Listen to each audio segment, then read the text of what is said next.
તો વાત સાબરકાંઠા સહિત સમગ્ર ગુજરાતમાં છેલ્લા કેટલાક સમયથી જમીન તેમજ જંગલમાં કરાયેલા ગેરકાયદે દબાણો દૂર કરવાની મુહિમ શરૂ કરાઈ છે। ત્યારે સાબરકાંઠાના ગોલવાડા ગામની 150 એકર જમીન પરના કાચા દબાણો દૂર કરવામાં આવ્યા છે, પરંતુ સ્થાનિક વનવાસી લોકોએ દબાણ મામલે વિરોધાભાસ દર્શાવી 35 વર્ષથી રહેતા હોવાનો દાવો કરી ન્યાય ન મળે તો આવનારા સમયમાં આંદોલન કરશે તેવી ચીમકી ઉચ્ચારી છે।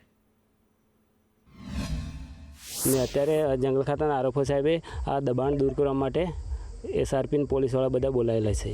આજે અમારું મકાનો બધા તોડી પાડ્યા ને અમને કંઈ આગળથી કોઈ સાહેબનું દબાણ આવે તો અમને બતાવો એમ તો કોઈ આરએફઓ સાહેબને કાગળ બતાવ્યું નથી। અમારી જમીન પાછી મળે એવી અમે સરકાર પાસેથી માંગ કરીએ છીએ અને જો સરકાર અમારી રાજ્ય સરકાર વાત રાખે તો સારું છે અને નહીં વાત રાખે તો એક મોટું આંદોલન કરવાનું છે। અમારે સુધી અમારે ખેતી કરીને એના ઉપર આજીવિકા અમારે ગુજરાન ચલાવીએ છીએ અને આ ગુજરાન ચલાવતા અમારે આજ દિન સુધી ફોરેસ્ટર અને આરએફઓ સાથે બંદોબસ્ત લાવીને પોલીસ પ્રોટેક્શન બોલાવી અને અમારા મકાન હતા એ તોડફાડ કરીને નુકસાન કરીને બધું કાઢી મૂકવાની વાત કરે છે। એટલે અમારે અત્યારે જવું ક્યાં એવું છે, અમારી પરિસ્થિતિ બહુ ગંભીર થઈ ગયેલી છે।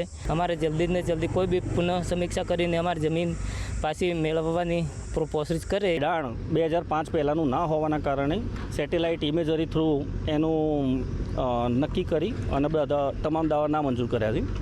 દાવા ના મંજૂર કરે એટલે પ્રાયોજના વહીવટદાર સાહેબની કચેરીથી તમામને જાણ કરવામાં આવી હતી કે ભાઈ તમારા હક દાવા ના મંજૂર કરેલા છે। એના અન્વયે અમે પણ તમામ ખેડૂતોને જાણ કરી હતી અને જાણ કર્યા બાદ એમને દબાણ પોતે દૂર ના કરતા આજે અમારા દબાણ સરકારશ્રીના આદેશ અનુસાર દૂર કરવાની ફરજ પડી છે।